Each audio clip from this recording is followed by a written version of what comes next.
Every great organization or dynasty starts with somebody at the top with a vision and a consistent philosophy. Whether it's Theo Epstein, George Steinbrenner, or Red Auerbach, all those guys had one vision.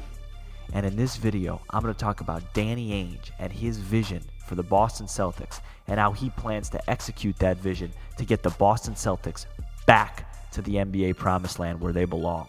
Yeah, you're looking at the truth, the money never lie, no.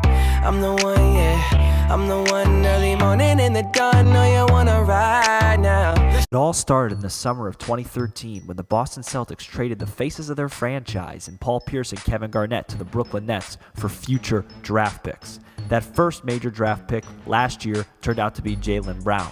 Then this year, they earned the number 1 overall pick from the Brooklyn Nets. They just recently traded down for an additional future first-round draft pick, and it's given them the opportunity to draft a player like Josh Jackson or Jason Tatum while still having draft picks in the future. But the real story with the Boston Celtics is they're a really good team right now. They finished with the number 1 seed in the Eastern Conference, and while they were dominated in 5 games by the Cleveland Cavaliers, they could be a team that's 1 or 2 major pieces away from competing for an NBA championship. So while Danny Ainge has been rebuilding, stockpiling asset after asset, and draft pick after draft pick, the Boston Celtics keep on winning ball games.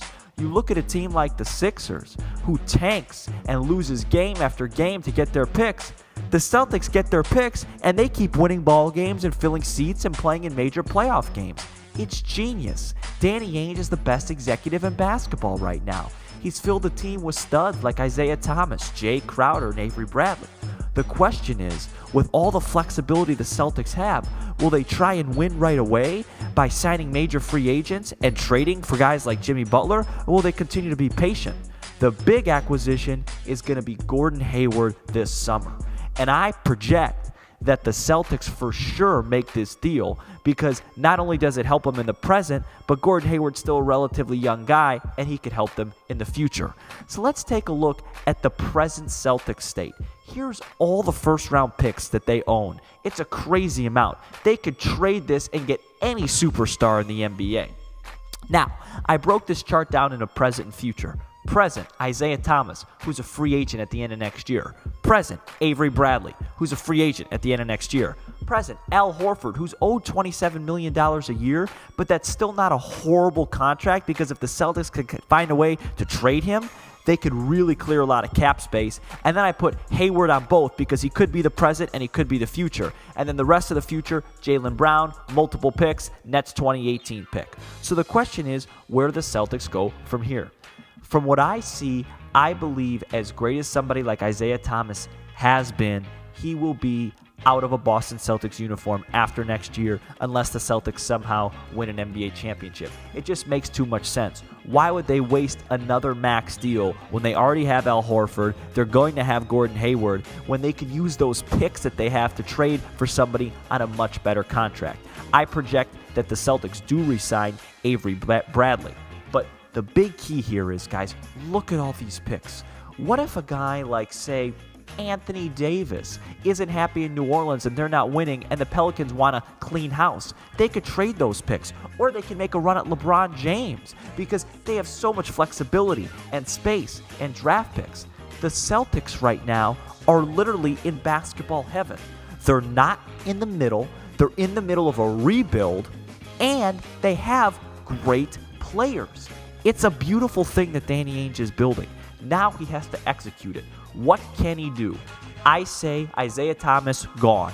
Avery Bradley stays. Al Horford stays, but next year I'm looking for a team that thinks they might need a really good center to get them over the top. Get that contract out of your hair and clear that space. I'm signing Gordon Hayward for the present and the future. I'm making sure that Brad Stevens is wrapped up because he has created an incredible culture. And sadly for Isaiah Thomas, who's helped create that culture, unless he has another incredible year and they win, he's gone. But guys, the Boston Celtics are in amazing shape. They've changed the course of rebuilding in the NBA. They've showed fans that, you know what, we can get back to being the great Boston Celtics of old without embarrassing ourselves and losing games. We just have to make the right moves, have the right guy at the helm in Danny Ainge and Brad Stevens, And you could acquire draft picks, acquire resources, wait for LeBron, wait for the Warriors and Kevin Durant to be done with their run, and make the right moves. For me, the right moves: sign Gordon Hayward, keep your draft picks, play it by ear, and really take advantage of a team with needs. I personally believe that the Boston Celtics will be the first team in the Eastern Conference without LeBron James on it to make the NBA Finals when that time comes.